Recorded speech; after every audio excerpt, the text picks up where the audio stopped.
Welcome to the second part of our Introduction to NMR Spectroscopy lecture.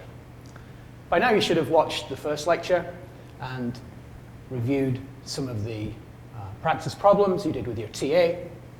And what we're going to talk about today are these three main topics that we have on the board here. We're going to go into more detail about spin-spin coupling and using coupling constant values, J values, to understand perhaps some more complex NMR spectra. We're going to be looking specifically at the NMR spectra of alkene systems and three aromatic molecules. And each one of these examples is going to be used to show how we can put all these pieces of information together. So how we can use things like chemical shift, multiplicity of a signal, the coupling constant of a signal, to unambiguously identify the structure of an organic molecule. Before I start the new material, I just want to review what we discussed in part one. So we saw some basic trends, going from simple NMR spectra up to 4-isopropyl-aniline, which was the molecule on which we stopped lecture one. And we saw in all of those spectra that the number of signals in the spectrum tells us the number of different types of hydrogen atom in that molecule. We saw the integration value of each signal told us the number of each different type of molecule. Different type of hydrogen atom in each molecule. The chemical shift of each of those signals gives us a really good indication of the type of molecule. I keep saying molecule, of H atom. So we can be very specific about whether a proton is bonded to a benzene ring, that would be an aromatic proton, bonded to a simple carbon-carbon double bond, that would be an alkene, whether it's part of an alkyl system, whether it's close to an electron withdrawing group, such as an oxygen atom. So we'll see as we move into the examples later in this lecture that the chemical shift of a signal, the ppm value, becomes another really good bit of information that we can use. Towards the end of the last lecture, we saw that the splitting pattern of the signal tells us a lot of information about the connectivity of the molecule. We derived the n+1 rule. The n+1 rule is a very useful thing to keep in mind, n being the number of nearest non-equivalent neighbors to the proton that we're actually studying. So this splitting pattern is something that we're going to talk about and develop more in this lecture as well. And then allied to the splitting pattern and the splitting pattern of that molecule is the coupling constant. That tells us the strength of the coupling between two non-equivalent protons. That's another very important piece of information that we can use to piece together the structure of a molecule. A coupling constant, remember, is measured in units of Hertz, and it's given the value, or the symbol J. So JAB would be the coupling constant between an A proton and a B proton. And we left lecture one, or part one of the entire lecture series, looking at 4-isopropyl-aniline. And this is the molecule on here, and we'd convinced ourselves by application of multiplicity, i.e. the n+1 rule, by integration values of each of these signals, and then to a lesser extent chemical shift, that these signals were due to the A, B, and C protons respectively. We saw that A and B were a one-to-one doublet and a septet signal, which form the typical splitting pattern of an isopropyl group. And we explained that this signal here, which is broader and perhaps more smeared out and doesn't show any coupling, but it's not a sharp singlet, is due to the protons bonded to the nitrogen atom. This is a typical signal for a proton bonded to a heteroatom. And we, for this molecule, decided that we would leave this region of the spectrum until part two, which is today. So a lot of our thinking today is going to be concentrated in this part of the chemical shift scale, from about 5 ppm upwards to about 8.5 ppm. We're going to be looking specifically at aromatic systems and alkene systems, as I've already said. I think just as a reminder, it's worth reviewing how we can show or measure the coupling constant in signals. So this is the signal for the B proton, the methine proton, which forms part of the isopropyl group. And if we apply the n+1 rule, we'll agree that the B proton should be split into a septet, a 1 to 6 to 15 to 20 to 15 to 6. So one septet, which is a part of the binomial Pascal's triangle series.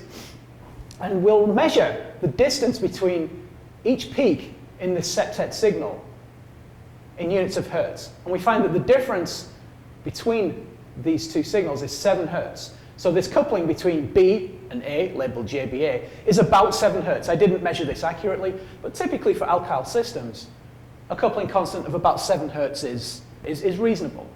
Now, in the abstract, that doesn't really mean anything to us, except to say that we can see this coupling. This coupling is visible to us. Remember that for a stronger interaction, we would expect a higher coupling constant value, and thus the distance between the peaks in this particular signal will be, the distance will be greater, they'll be further apart. And for a weaker coupling constant, i.e. weaker coupling between adjacent protons, we would expect the J coupling value to be smaller and the peaks of the signal to be closer together. So this is just essentially review material from part 1. And now we're going to move on to understanding coupling constants in aromatic systems, because all that we need to do to completely assign the signals in 4-isopropyl aniline is to decide which of the signals that are remaining is due to the D proton and which of the signals is due to the E proton. Before we move to the spectrum, we need to define a certain kind of coupling which is common in aromatic ring systems. So we have a D proton and an E proton bonded to our benzene ring. They interact quite strongly. That value, which I've labeled as JDE, that's the coupling between the D proton and the E proton, is in the order of 6 to 12 hertz, which is strong. If we remember that alkyl coupling is typically about 7 hertz, then that's towards the bottom end of this ortho-coupling range. So if we have strong coupling between two orthoprotons, that's going to be certainly visible in our NMR spectrum. And what I should add is that the extent of coupling between D and E is absolutely identical to the extent of coupling between E and D. So this kind of reciprocity of coupling constants is a very important thing. We could just as well write JED equals ortho, equals 6 to 12 hertz. So this is just something to think about. And we would certainly expect, if we apply the n+1 rule, for the D proton to be split into a 1-to-1 doublet, and the E proton to also be split into a 1-to-1 doublet. And the way we would differentiate these two protons is via their chemical shift. So this is the zoomed-in area of the aromatic region of 4-isopropyl aniline. So we can see here that we're seeing more or less what we expect to find. We're seeing two doublets. Each has an integration value of 2. This is presumably some misreferenced chloroform, which, remember, is present in our NMR solvent, CdCl3. We absolutely don't need to worry about this. These are the two signals that we're interested in. And I've labeled the extent of the coupling, shown by the doublet, as JDE here.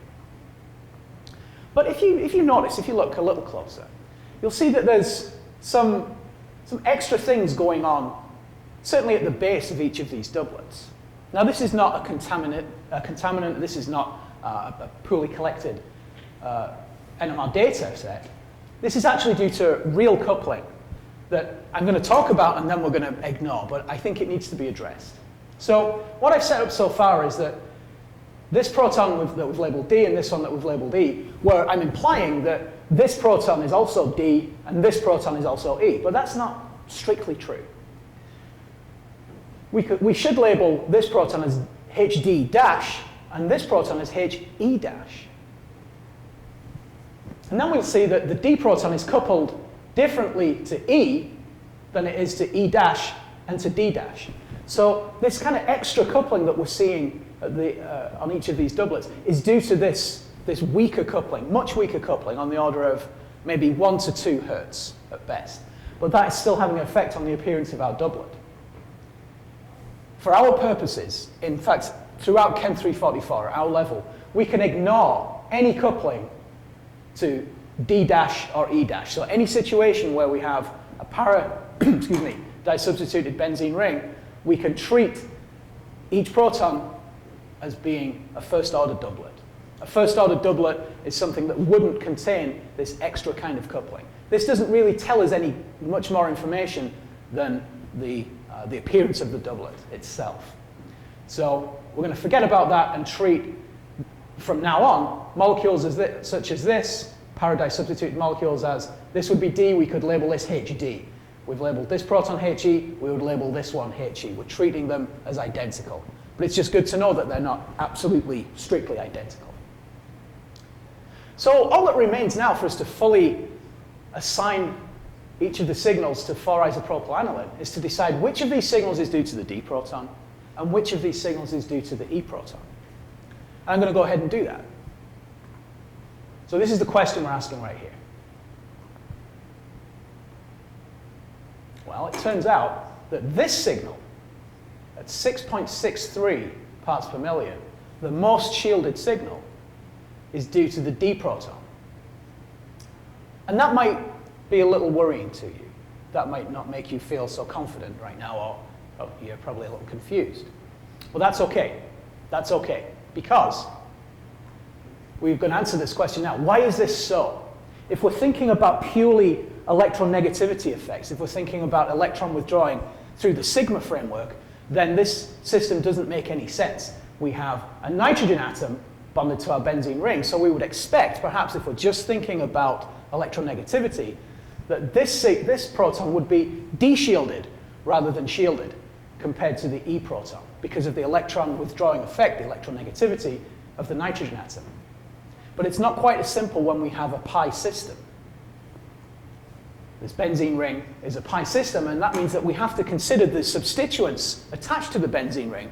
Substituents essentially mean the non-benzene ring proton substituents, which in this case would be the amino group and the alkyl group at the bottom, the isopropyl group. We need to consider the ring substituents and also, more importantly, their resonance structures, when applicable. So not every single ring substituent will have any kind of resonance structure that's useful to consider. For instance, the isopropyl group, we're not going to draw resonance structures for that. But the amino group, because it has a lone pair, we can think about how that lone pair can affect and delocalize into the benzene ring. So we've got to consider ring substituents and resonance structures to explain this, at the moment, anomalous assignment that I've made of this signal, the most shielded signal, being due to the D proton. Let's take a look at some resonance structures. If we're considering now the pi system, resonance effects, not inductive effects, then the amino group, the NH2 group, is an electron donating group through the pi system. So this might seem a little strange, but we can draw some resonance structures to explain this. So we have our lone pair on the nitrogen atom, and we're going to explain, we're going to rationalize this apparently weird behavior. If we draw some resonance structures, these are the resonance structures, the important resonance structures down here, we can see that the nitrogen lone pair delocalizes into the benzene ring, such that we can draw a formal positive charge on the nitrogen atom, and we can draw a formal negative charge at certain points in the benzene ring. This formal negative charge that's in red and the lone pairs associated with it have in principle come from the nitrogen lone pair, the nitrogen group. So if we follow this all around here, and remember that it's very important, I think this is a little aside that's worth taking here, none of these resonance structures have any real existence. They're not real molecules. Resonance structures are simply constructs that chemists use to explain electronic structure of molecules. So the real structure of 4-isopropyl, the real electronic structure, is a composite of these resonance structures and many others too. These are the most important ones for our purpose. But none of these resonance structures are actually real isolable molecules. We're not saying that this is a different molecule to this one. The real structure is a composite of all of the important of all of the resonance structures. And the relationship between two resonance structures is shown explicitly by using these double-headed arrows. So we need, if we're going to draw this as part of a lab report or a quiz or any time really, we need to use arrow discipline and know that this is specific to showing two resonance structures. So let's take a look at these structures right here. We can draw formal negative charges at this position right here, which is called ortho. This is the ortho position in relation to the amino group. In this position here, which is the para position related to the amino group, and again, this other ortho position with respect to the amino group. So this implies that if we're thinking about our composite structure of 4-isopropyl-aniline, I'm sorry, I forgot what the molecule was there, we can draw delta negative charges at the two ortho positions and the para position. This implies an excess of electron density, a buildup of electron density at those three positions, at the two ortho positions and at the para position. And this is common for groups such as the amino group, whether it's a primary amine, a secondary amine, anything with a lone pair. A methoxy group, we've already seen the methoxy group in part 1.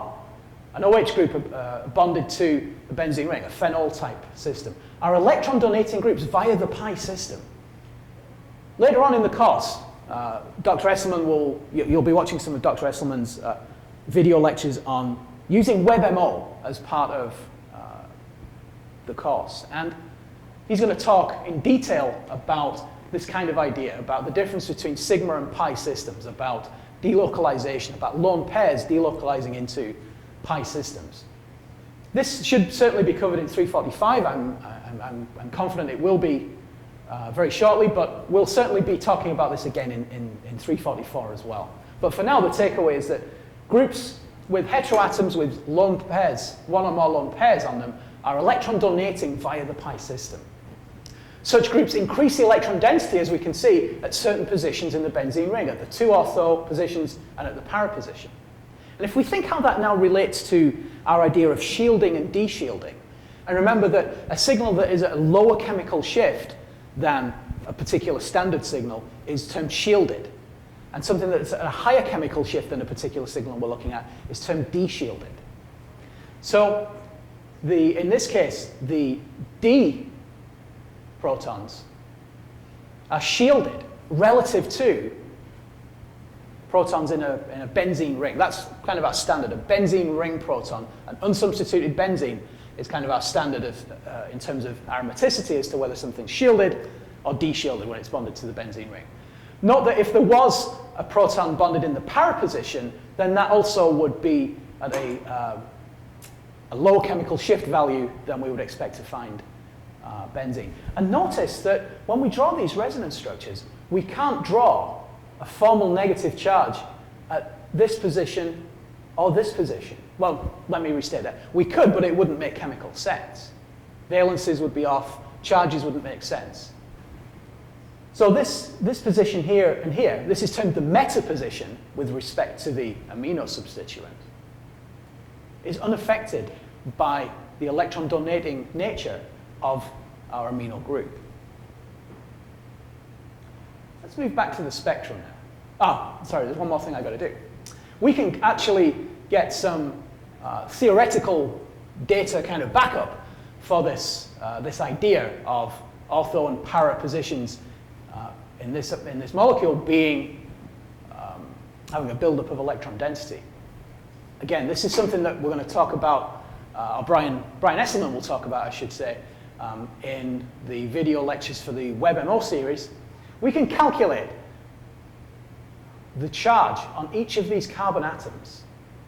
You'll be definitely familiar very soon with what these things mean. But for now, we're just looking at these carbon atom charges, and we can see that for this molecule, the ortho carbons, these two, have a greater negative charge than the two carbons in the meta position, which kind of backs up what we're saying in this resonance picture here. And for reference, our picture here is of benzene, an unsubstituted benzene, and the carbon atom charge on each of those carbon atoms is minus 0.24. So slightly different here in 4-isopropyl-aniline, but certainly important.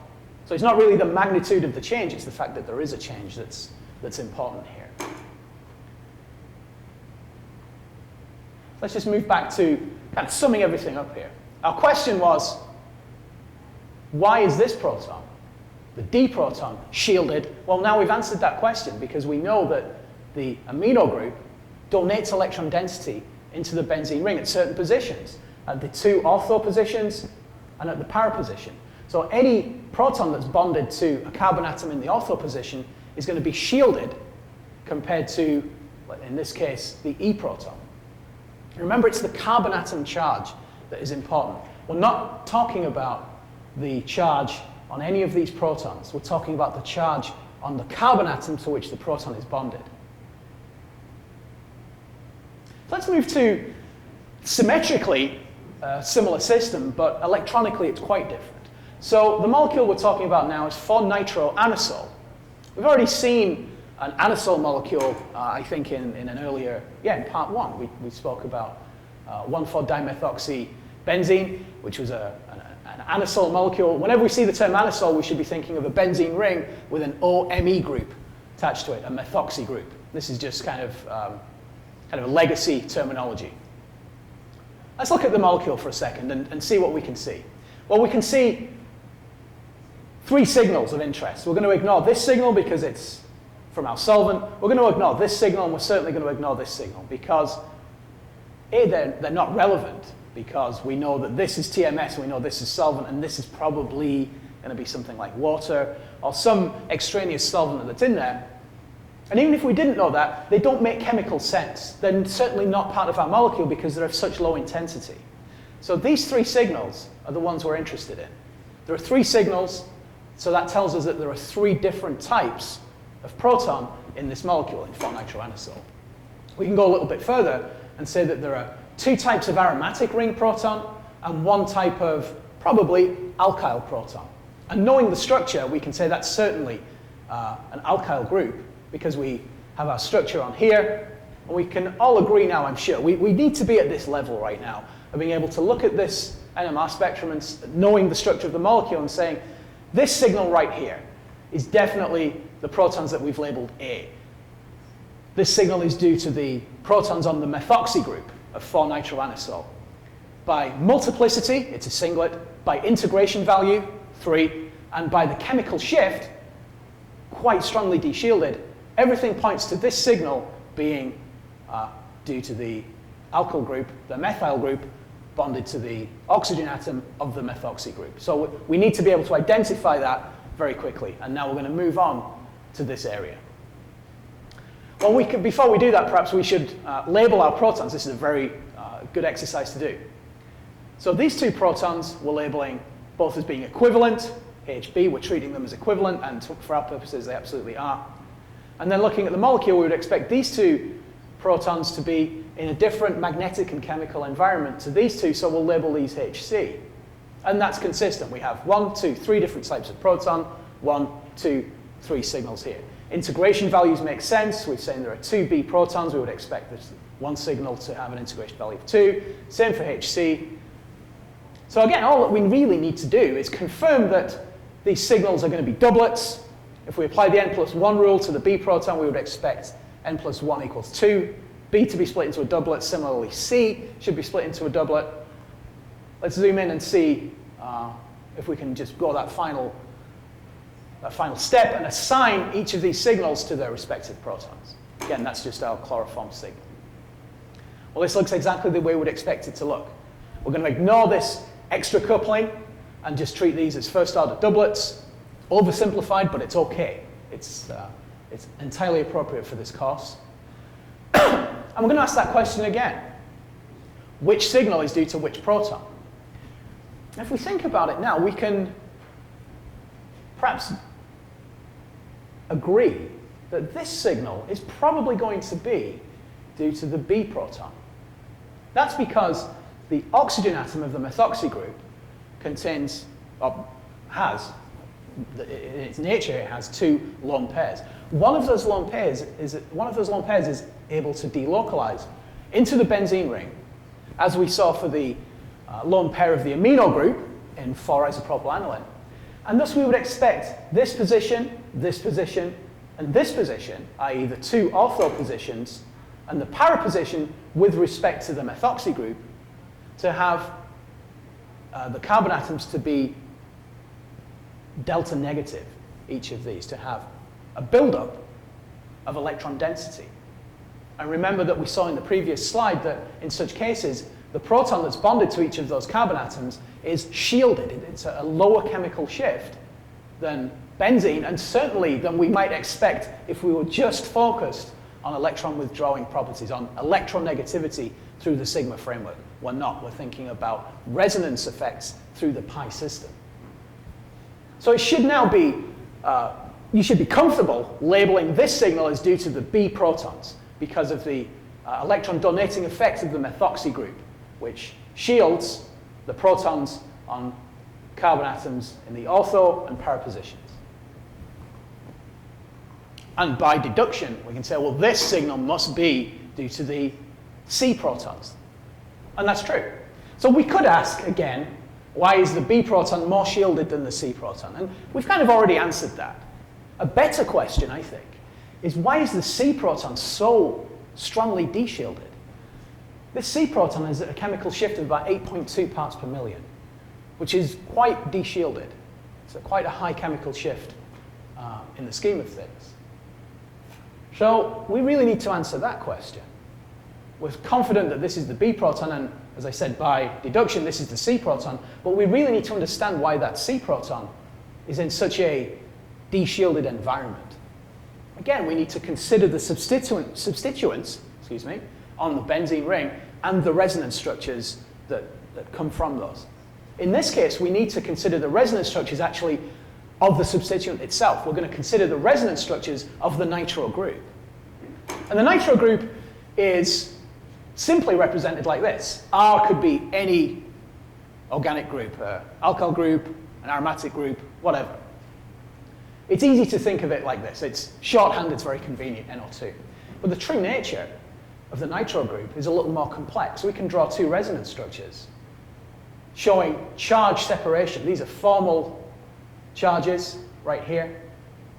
And it shows that the nitrogen atom in both of these has a significant, we could call it buildup of positive charge. I think it's more accurate to call it a deficit of electron density. If you have a positive charge there, it implies a deficit of electron density. And each of the oxygens in each of these resonance structures has an extra lone pair and a formal negative charge. And if we look at these are calculated atomic charge values. This is the level of thorium basis set down here. Again, you'll become very familiar with this. We can see that the nitrogen atom actually does have a positive charge. So this is a strongly electronegative atom that is actually positively charged in the nitro group. And we can see that each oxygen has a significant negative charge, and that negative charge is more or less equal. So we should think about the nitro group in terms of these two resonance structures. And the takeaway is, if we focus on, this is just nitrobenzene here, that we have a nitrogen atom with a positive charge, a real positive charge, bonded directly to the benzene ring, which is a source of electron density. So we've considered the resonance structures, the electronic structure, if you like, of the nitro group. How do we then go one step further and think about the structure of the nitro group in terms of how it affects the benzene ring protons? Well, we can say that the nitro group is an electron withdrawing group through the pi system. And again, just like for 4-isopropyl aniline, we can draw a series of resonance structures to explain why the C proton is so strongly deshielded relative to the B proton in this case. And remember, the B proton is so strongly shielded because of the methoxy group, the electron donating methoxy group in the ortho position with respect to the two B protons. Let's draw some resonance structures. We're only considering the effect of the nitro group in these resonance structures. And this looks perhaps a little complex to begin with, but if we push around some electrons, this makes good sense. What we can see is that in specific positions in the benzene ring, in the two ortho positions, in this position and this position, and in the para position, all with respect to the position of the nitro group, we can draw a formal positive charge at each of these positions. A formal positive charge implies a deficit of electron density. We'll see that these are not real positive charges very shortly. These carbon atoms are still negatively charged. What we're talking about is formal rather than real charges. But suffice to say that if we think about what this means for shielding and deshielding, we can draw delta positive charges at the 2 ortho positions and the para position with respect to the nitro group in this molecule. This is typical for a nitro group. Carbonyl type systems are all electron withdrawing groups via the pi system. They reduce electron density at specific positions in the benzene ring. At the ortho and para positions, specifically the carbon atoms in the ortho and para positions with respect to the substituent. And the protons that are bonded to those carbon atoms are de-shielded relative to benzene. This picture here is now a little more important than it was in the previous example because it's showing the difference between formal positive charges that we can draw in these resonance structures on the carbons and these delta plus charges, again on the 2 ortho carbons and the para carbon. It's easy to fall into the trap of thinking that these carbon atoms are positively charged, but they're actually not. Theoretically, we can, and if we think about even just electron negativity, these carbon atoms in the ring are still negatively charged. It's just that in the 2 ortho positions, with respect to the nitro group, they're less negatively charged than benzene. So this really just describes a change in charge. It doesn't describe the full nature of the charge, the true nature of the charge. We can see that in 4-nitro anisole, that the 2 ortho carbons have more or less identical negative charges. They're less negatively charged than in benzene. And they're certainly less negatively charged than the 2 protons that are meta with respect to the nitro group, but are ortho with respect to the methoxy group. And we've already explained why there's significant negative charge, significant electron density buildup on these 2 carbons. So this is an example where the electronic effects of the 2 substituents are complementary to each other. Let's just go back and kind of square the circle here in terms of 4-nitro anisole. The reason that the C proton is so strongly de-shielded, is such a high chemical shift, is because of the electron withdrawing nature of the nitro group. The reason that the B protons are so strongly shielded is because of the electron donating nature of the methoxy group. So let's move on to a similar system, but we're going to focus on a new kind of coupling, a new kind of relationship between protons in this molecule. The molecule we're going to talk about is 4-methylstyrene. So it's certainly an aromatic system. It's a para-disubstituted system, but we're going to be focusing most of our attention on the nature of this group here, on the nature of the alkene group. So this is the NMR spectrum of 4-methylstyrene, and immediately we should be able to spot that this signal is due to our methyl group in the 4 position of the benzene ring. Integration, multiplicity, and chemical shift all make sense. We need to spot this and assign that immediately. What I'm going to do is go around each of these signals, let me backtrack there, and say that there are 1, 2, 3, 4, 5, 6 discrete signals in the NMR spectrum of 4-methylstyrene, so we would expect there to be, because we're ignoring this signal and this signal, 6 separate sets of non-equivalent protons. So we've got 1 there, which I'm going to label this last as it turns out, but this is the methyl group signal. So we have this proton, which we're labeling A, this one B, this one C, this one we're labeling D, E, these 3 labeled F. So that's 6 labels, 6 signals in the proton NMR spectrum. So far, so good. And we've labeled this one as being the methyl group protons. Let's focus our attention on this area right here. And it may look a little familiar to you. We can see what appear to be a set of doublets, but this signal here might look a little troubling. We're going to explain the nature of that signal and its origin very soon. And here's a zoomed in area, or a zoomed in view of this area right now. Our molecule is up here. I'm not going to continue labeling the methyl protons because we know exactly where they are and they're not relevant to the rest of the discussion. But I am going to continue to label the alkene protons and the aromatic protons for now. So if we just didn't know anything else about this molecule, except that there were 1, 2, 3, 4, 5 signals in this region, and it was a para-disubstituted molecule, we could probably, on integration value alone, assign these two signals as being due to the aromatic ring protons. If we knew that it was a para-disubstituted ring, we would expect that the D proton would be split into a doublet, and the E proton would also be split into a doublet, and their chemical shifts wouldn't be identical. So we could go ahead and say, by integration, and to a much lesser extent by chemical shift, these two signals are due to the D and the E protons. For now, it doesn't matter which one is D and which one is E.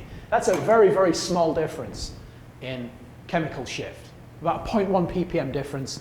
That's kind of at the limit of our knowledge right now. We're certainly not going to spend a lot of time rationalizing this. We certainly will go ahead and label them towards the end of this slide set, but our focus is not on this. Our focus now is on these signals right here. Each one of these signals has an integration value of 1, which tells us that each one of these signals is one of the alkene protons. And remember that while there's free rotation about this, or let's say semi-free rotation about this carbon-carbon bond, there's no rotation about this carbon-carbon bond, or very, very restricted rotation about this carbon-carbon bond, such that A, B, and C are locked in position. There's no equilibration between B and C in this case, because this carbon-carbon bond, for our purposes, doesn't twist, it doesn't rotate. So A, B, and C are locked spatially in position, and that has consequences on the splitting pattern of each of those, each of the signals for each of those protons. So by integration value alone, and again, to a lesser extent chemical shift, we could assign each of these signals as being due to the alkene protons, and that's correct. These signals should look somewhat familiar to us. They look like doublets. But this signal might be troubling right now. This signal looks like nothing we've seen before. It's one signal. It's not two sets of doublets close together. We know that because the integration value is 1. So this is a discrete signal from a particular proton, but it doesn't look like this part of the binomial pattern that we've seen so far. We certainly need to address the origin of this multiplicity. So we're asking the question, which of these signals is which of the alkene protons, which one are we going to label A, B, and C? To do that, we need to consider the coupling constants, the J values that are inherent and kind of typical for a alkene type system, a styrene type system. So let's do that. R, in this case, is a phenyl group. It could be anything. It could be a methyl group. It could be anything else. It's just not a proton. So the coupling constants in alkene systems, there are 3 that we have to consider. And I'm going to go from strongest to weakest coupling. So our strongest coupling is across the carbon-carbon double bond. That's between the A proton and the C proton. Those two protons are in a trans relationship. So the coupling constant, JAC, we would say is the J trans coupling constant, that's very strong. At the bottom end, it's 12 Hertz, which is towards the top end of orthocoupling. So this is very, very strong in our kind of scheme of things so far. 18 Hertz, we're definitely going to see some good separation between the peaks of a signal that contain trans coupling. The next strongest coupling is between the A proton and the B proton. These two protons are in a cis relationship. They're on the same side of the carbon-carbon double bond. And remember, this carbon-carbon double bond doesn't freely rotate. So these B and C protons and the A proton are spatially defined, if you like. That coupling is certainly not as strong as transcoupling, but it's still strong in its own right. It's on the order of orthocoupling, which is in an aromatic system, which is about 6 to 12 Hertz. So again, we're certainly going to see evidence of cis coupling in a signal derived from one of these protons. We could, as a reminder, we could just as well label JAB as JBA. That would be identical coupling constants. So we've got trans coupling, we've got cis coupling. The final coupling that we need to address is a much weaker coupling. This is called the geminal coupling. It's weak for alkenes, which are, as I've already said, the positions of the protons are spatially defined. This coupling between B and C is the geminal or GEM coupling constant, and in alkene systems it tends to be quite small. At the top end, about 2.5 to 3 hertz. So that's perhaps going to be more difficult to see, and it's probably going to be less important as well, because we have two quite strong couplings from which we can derive significant amounts of information. What I recommend we don't do is memorize sets of coupling constant data. Just like I recommend that we don't memorize specific chemical shift values, we shouldn't memorize these values. They may stick in our head, but we shouldn't make a concerted attempt to memorize them. What we should be very familiar with, though, what we should be able to look at a spectrum and recall, is that in an alkene system, the trans coupling constant is much greater than the cis coupling constant, which is much greater than the GEM coupling constant. So cross-ring coupling is stronger than cross double bond coupling is much stronger than same side of the bond coupling, which in alkene systems is stronger than geminal coupling. That's not always true for non-alkene systems, but for alkene systems, GEM coupling is quite weak. So this is the thing that we need to understand and remember. And more importantly, know how to apply. But it's okay knowing this, but if we can't apply it, it's not really much use to us. So what we're going to do now is understand how we derive this signal right here. This looks like a weird signal so far. We've not really made any attempt to address what's going on. Before I do that, I just want to close the loop on the aromatic part of our molecule and say that this signal is due to the E proton, which is ortho to the methyl group, and this signal that's slightly more deshielded is due to the D proton, which is ortho to the styrene, the terminal double bond. That's quite a subtle thing, and I certainly wouldn't expect you to be able to assign those without some help. So that's just closed the loop on our aromatic system. What we're looking at now is the origin of this signal. And this signal is due to the A proton. We're going to give you that information and then show you how we derive this signal and show you that it is actually true, that this signal is due to the A proton. Which means that one of these is due to the B proton and one of these is due to the C proton. And we'll address that shortly. So the terminology for this type of signal here is a doublet of doublets. That seems weird. That's kind of a mouthful, but this is the correct terminology. This is a doublet of doublets that exhibits cis and trans coupling. In fact, it's a consequence of trans and cis coupling, of one coupling, or rather two strong couplings, but one being stronger than the other. We're going to go ahead now and draw, or rather construct on the screen, what we call splitting diagrams. In order to do that, we need to write down the relationships, commit them to paper, between the alkene protons. Which ones are cis to each other, which ones are GEM, which ones are trans. When we list all those couplings, we start with the strongest first. So I invite you to pause the video right now and write down the relationships between the alkene protons, list all their couplings, and do strongest, weakest, strongest, second weakest, weakest.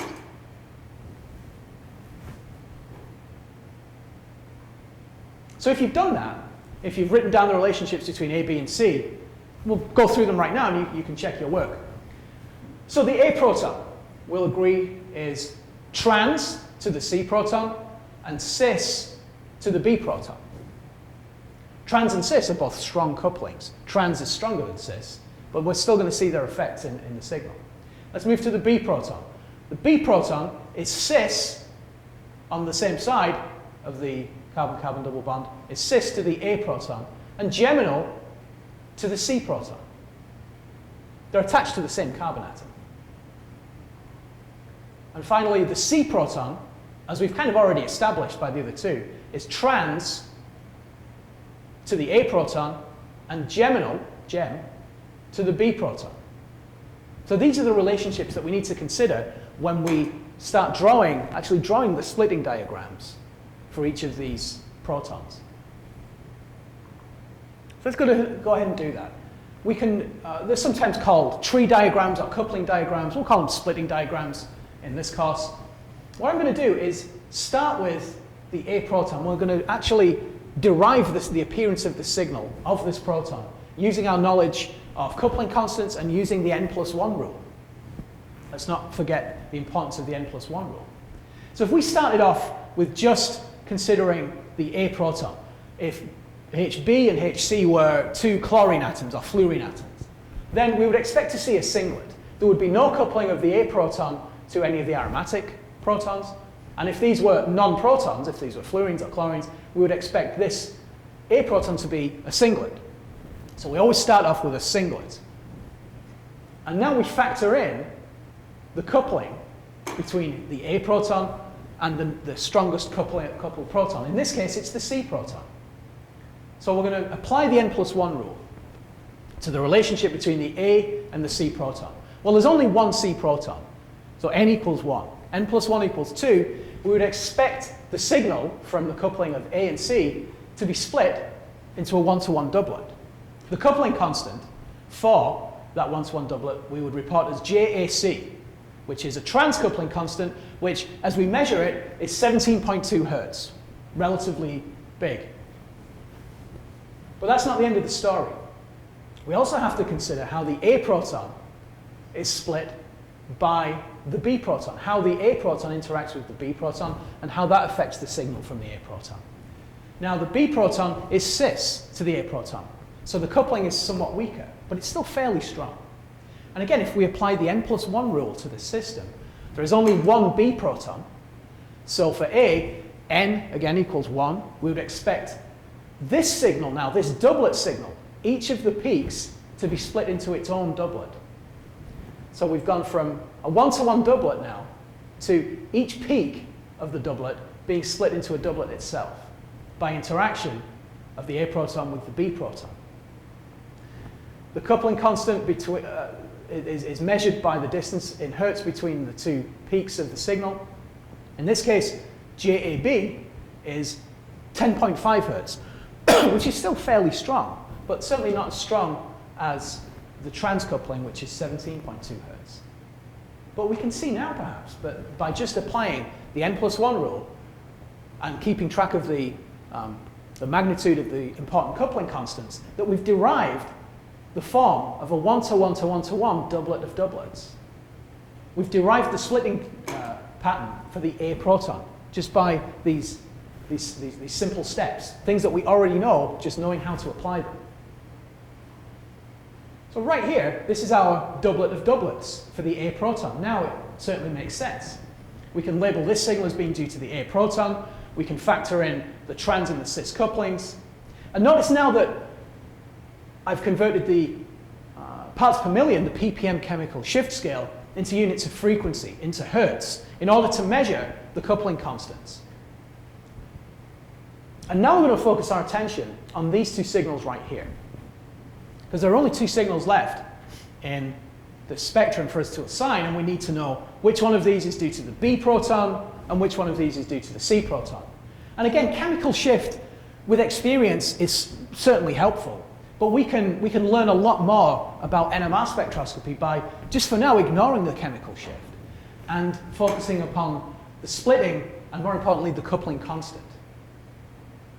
If we look at these two signals, they both have similar appearance. They're both actually doublets of doublets with a very small amount of coupling on each of the peaks of what appears to be the main doublet.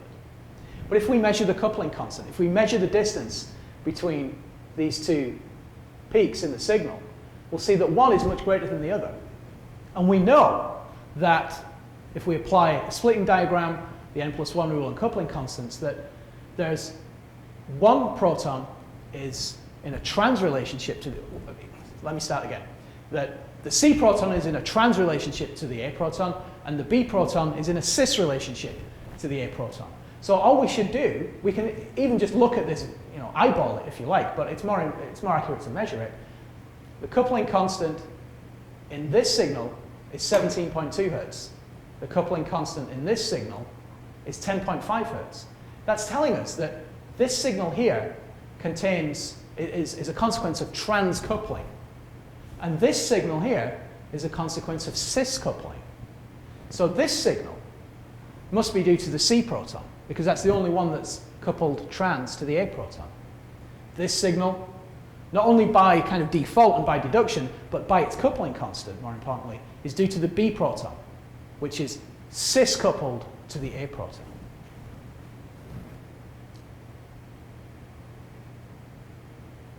And if we zoom in even further, this is the two, the B and C area kind of zoomed in again. If we zoom in close and start kind of looking like a kind of a crummy looking spectrum, we're seeing, you know, almost the individual pixels here. But now we can make out some very, very weak coupling in each of these, what appear to be doublets, so they're actually doublets of doublets. So this is our C proton, which we've already established, and the main coupling constant is JAC. But if we look really close, we can see that there's also some coupling, some geminal coupling between the C proton and the B proton. It's very weak. Remember, that was on the order of 1 to 3 hertz. So this looks at that it's about 1.5 hertz coupling. Very weak coupling, but certainly detectable. So this signal for the C proton is derived from trans and geminal coupling. Similarly for the B proton, which we know this to be the B proton by measurement of its coupling constant, the coupling constant JAB. We look again, we can see this identical JBC. Perhaps I should have labeled this one as CB. This one is BC, but they're absolutely identical. We can see again that there's this very, very weak coupling that we can make out, because this signal is a consequence of cis and gem coupling. This is what governs all of our understanding of this particular system, along with the n+1 rule, that trans coupling is stronger than cis coupling, stronger than gem coupling, and we apply each of those sequentially with the n+1 rule to derive the splitting pattern for each of the 3 alkene protons of the alkene system. Let's move on to our final example. We're back to aromatic systems. But now this is not a particularly symmetrical molecule. We've lost any kind of symmetry we had in our para-disubstituted examples that we've seen so far for benzene ring systems. This is a meta-substituted system, a 3-nitroanisole, rather than 4-nitroanisole that we saw earlier. But the electronic effects of the methoxy group and the nitro group have not changed.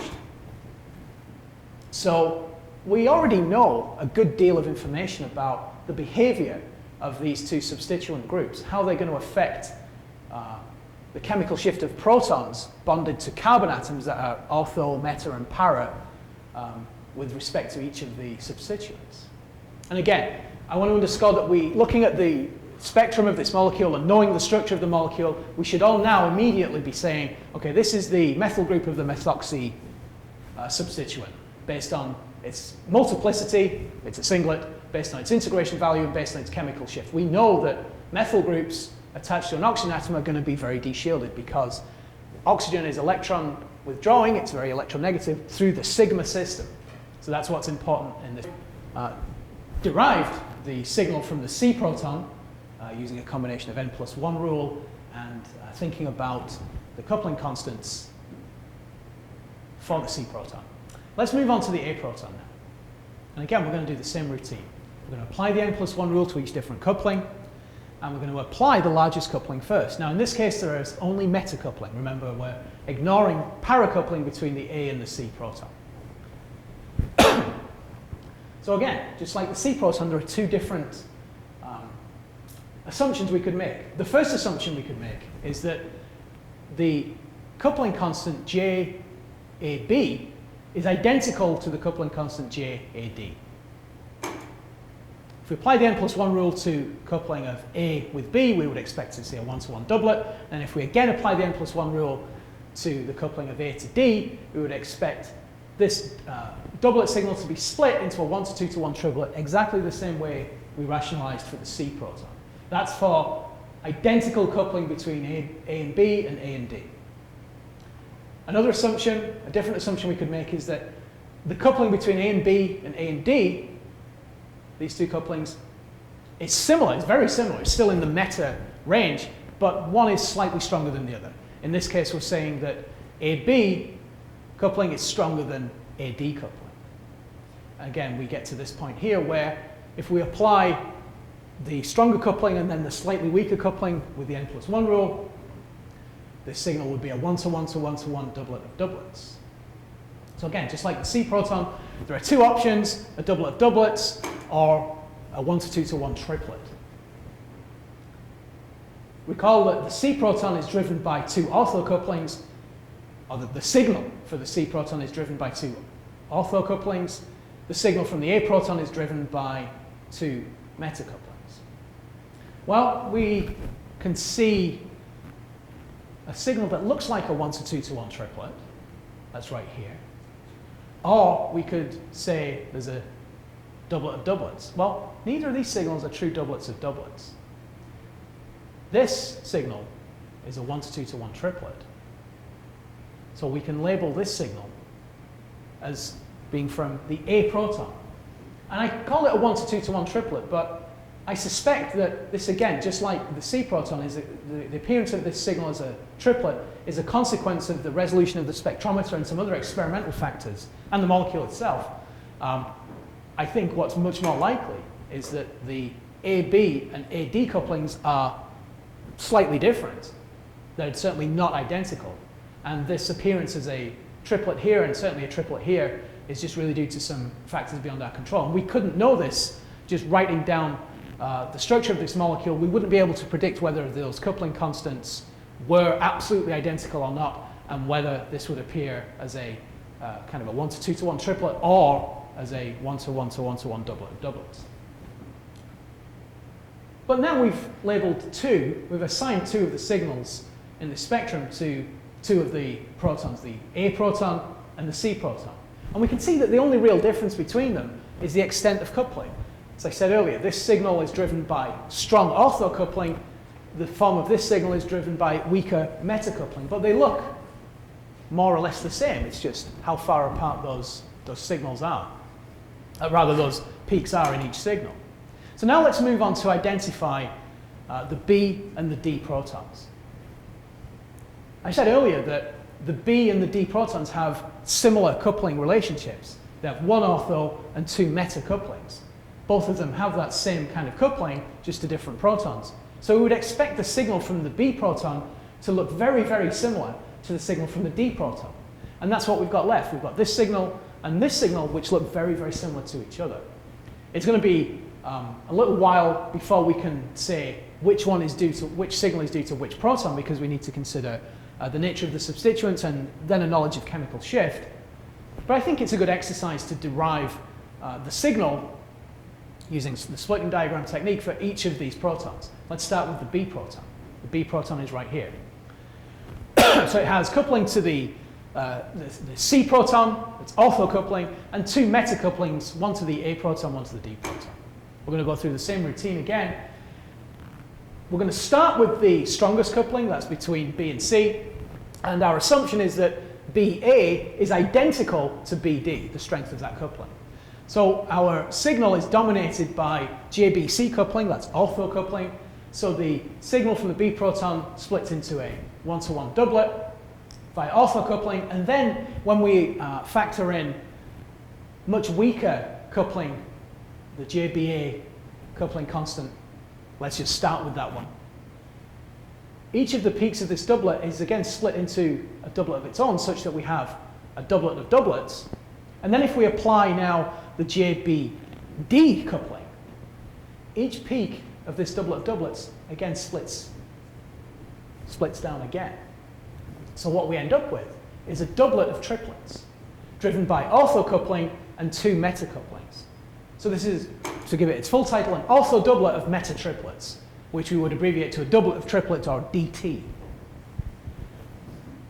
The other system, which is only different in that we're assuming that JBA and JBD are slightly different, but JBC is still the dominant coupling, gives us this kind of pattern here. Again, we're starting with JBA being slightly stronger, so the doublet splits into a doublet of doublets through metacoupling, so I have ortho and metacoupling. And now we have slightly weaker metacoupling to factor into the situation between JBD. And we see that with JBD being slightly weaker than JBA, the form of the B proton signal is a doublet of doublets of doublets, an ortho doublet of meta doublets of doublets, which is quite a mouthful. But it gives us now a little bit more differentiation between a doublet of triplets and a doublet of doublets. That will appear in our NMR spectra. So these are the two options. And similarly for the D proton, the exact same argument applies. We're just changing up which protons the D proton is coupled to now, but the same idea applies. I'm just going to show this spectrum, or rather the splitting pattern, just to really reinforce this idea that the D proton will present itself exactly the same as the B proton, just at a different chemical shift. It'll either present as a doublet of triplets or a doublet of doublets of doublets. So it's somewhat difficult, I think, immediately to say whether this is a doublet of triplets or a doublet of doublets, but I think these look much more like a doublet of doublets right here, with the signal dominated by orthocoupling and then two different metacouplings completing the splitting diagram. So we can label that one as D and that one as B. And now we're into the realm of thinking about why this one is D and why this one is B. I hope we've satisfied ourselves that this signal is due to either D or B, and this signal is due to either B or D. But now we need to think about the chemical shift. Why did I assign this signal as due to the D proton? And why did I assign this signal as specifically due to the B proton? Well, if we look, the D proton is ortho to an electron donating group. And the B proton is ortho to an electron withdrawing group. And we've already established the effect of an electron donating group on a carbon atom that's ortho to that electron donating group. So essentially what I'm saying is that the electron donating group, the methoxy group, shields the D proton. And that the nitro group deshields the B proton.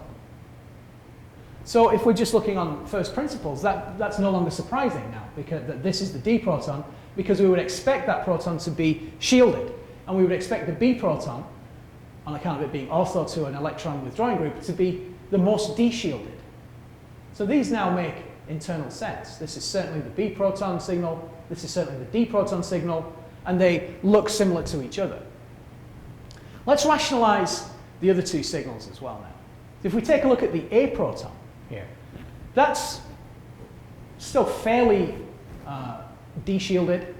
If we look at its position on the molecule, it's kind of right in the middle of an electron donating group, an electron withdrawing group. It's ortho to both types. So it shouldn't be a surprise that the signal is somewhat deshielded, but not the most deshielded. If we think about the C proton here, and we think about the resonance structures that we could draw if we consider the resonance effect of the nitro group or the resonance effect of the methoxy group, we just kind of mentally draw those delta positives and delta negatives. And that might be a good exercise for you to do. We'll see that the C proton, HC, is actually unaffected by the, in terms of resonance effects, by either of these substituents. The C proton is both meta to the electron donating methoxy group, and it's also meta to the electron withdrawing nitro group. If we think back to the resonance structures we drew earlier, the meta position is unaffected by either of those substituent groups. So the C proton is essentially unperturbed electronically in terms of the pi system, in terms of the pi effect, the resonance effect of these two substituent groups. So we've covered a lot in this part. We covered a lot of different coupling constants and some fairly complex splitting diagrams. But what I want to encourage you to do is practice. Practice, practice, practice. Because practice really does make perfect. The more problems you do, and the more you apply yourself to these problems, the more confident you're going to be in looking at molecules like this and just being able to assign them without really getting in a tizzy about deriving coupling splitting diagrams, thinking about chemical shifts. It'll just come as second nature to you, but you need to get there. You need to have patience, you need to have some endurance, you just need to practice. You also need to ask questions. Always, always, always ask questions. I'm available in office hours, I'm available by email. Dr. Esselman is available in office hours and via email. The TA for your particular section. You're going to be spending up to 8 hours a week with this person, so ask them questions. Ask questions, do practice problems, and then one final bit of advice. I suggest that when you're doing practice problems, you don't look at the answer before you're ready to know the answer. You get to the point where you're confident in your answer and then check the key. The worst thing you can do is delude yourself into looking at a set of practice problems and then looking at the answers and then saying, oh yeah, I totally knew that, I've got that, because you didn't get it. It's a different proposition from agreeing with the correct answer to generating that correct answer on your own. And what you need to be able to do in organic chemistry in general, but in NMR in particular, is come up with your own correct answer rather than agreeing with the correct answer. Two entirely different things. So feel free to make use of all the resources, and I'll see you in lab.